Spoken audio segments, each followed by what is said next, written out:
Hey everyone, this is a quick screencast on how to subscribe to classroom blogs. So we're getting the list of blogs coming in, and we still need a few more of your blogs to come in before we are all complete, but we do have a good start. And so for you to sort of keep up with what people are writing and saying, obviously you could come to this page, click on every person's name, and go see if they've written something new, but that would take an awful long time. So there's a much better way of managing it. And it's using a tool called RSS. Now RSS stands for Really Simple Syndication. Don't need to know about that, don't need to worry about that. It's just a really powerful technology that's been around for a while that works in the background. And if you use something like Facebook, you are kind of familiar with it in that you don't go to every one of your friends' pages to see what they're up to. You have a home page or a center page where those updates are automatically posted on that page. And so because you've chosen to follow or friend certain people, you have created your own personal influx of news. That's the gist behind RSS. So you're kind of familiar with that already. All right, so what we're going to do is we're going to open up a new tab here, and I'm going to go to a Google Reader. So Google Reader is part of the Google suite of tools. We'll learn a whole lot more about it, but once you create a Google account, which you need to, you already have access to this tool. And you can find it by going to googlereader.com/reader, or if you go under the More button, sometimes it's listed there, and so forth. So this is my Google Reader, and as you can see, I have a lot of subscriptions here. So it's sort of my personal newspaper.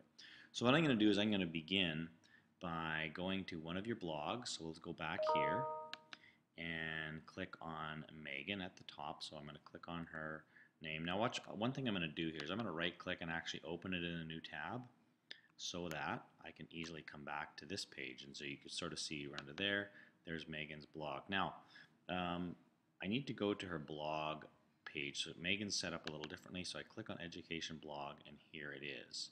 So this is actually the page that I want to subscribe to. So all I need to do is grab her address right there. So I go up the top, click copy, and then I'm going to go back to Google Reader, which is right over here. And then I click subscribe. And all I do is paste in that address right there and click add. And now it's going to create a little bit of a feed for me. So here we have that Megan has already written 5 different posts.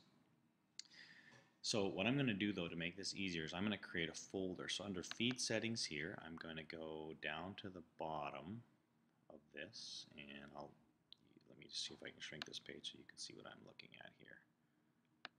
So at the bottom of this page we see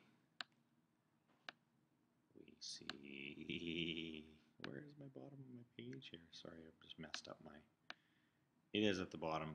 You can't see it, but underneath video and multimedia there's a few more, and I just click new folder. So I'm going to call this folder Ecomp 355 Spring 12.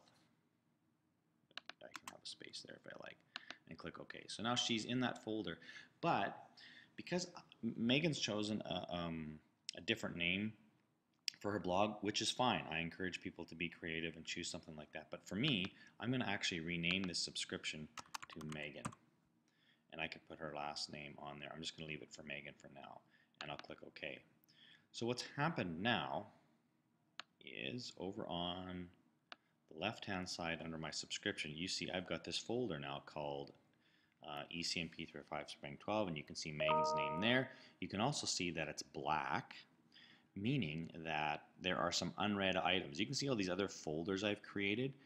Some of them are light, they don't have anything, which means everything there is up to date. Some of them are black and with a little number beside them, which means unread items. So for example, if I went to my teachers folder and and clicked, where were we? Over here, teachers folder, and I clicked that little black button, you can see all the teachers that I subscribe to. And the ones that are black means that there are new posts waiting that I haven't read. So I could click on the entire folder right here, and it would bring up, currently there are 1, 2, 3 different teachers who have written something. And I can actually change this view um, so that, let me just see here, can I change this view? Yeah, over, sorry, right here, there. So you can see that this is a list view where it just gives me the titles of the post. That is an expanded view, or actually see everything, the whole article right there, which is kind of cool. And I can have a look at that. Now, if I was going to go here and comment on that, let's say somebody actually wrote something about me here. So if I was to click on this one right here, if I clicked on it, it would actually jump me to the actual website. I could read it there, same thing, but it would afford me the ability at this point to leave a comment, whereas if I'm just reading it back inside Reader, I can't do that. Okay, so that's kind of cool. Let's just do one more and I'll show you, and you can get the idea how that works. So I'll click on Lindsay's thing, and again, I'm going to open it up in a new tab. And there's Lindsay's, and there's her address right there. I simply copy it, and then I go back to my Google Reader, and I click subscribe, and I paste it, and I add it. And this time, since her name is pretty familiar, I'm going to leave that, but I'm going to go ahead and add it. There's my folder there, and I just click like that. And now you can see right on the bottom on the left here, Lindsay's blog has now been added. So now in the future, what I can do is I'll come to my Google Reader and begin to read articles. And you can see, just for sake of interest, there's all kinds of things you could subscribe to. So let me just give you some example of things you might like. I love to subscribe to BuzzFeed. BuzzFeed is just sort of, as you can see, sort of interesting and new general kinds of things that you're interested in. So I would really encourage you to use RSS for more than just your classmates' blogs. As we connect with people throughout the course, I want you to be able to find people that you're interested in and subscribe to their blogs. But you can also subscribe to news sites and all kinds of things that are specific to your interests. So it's a really great tool for personalizing information, curating information, and bringing what you want to you. But in our case, we're specifically going to be using it to track our classmates' reading and writing, and that way we can kind of interact in a much richer way. So hopefully you can get started on Google Reader. We'll talk more about it on Monday's class.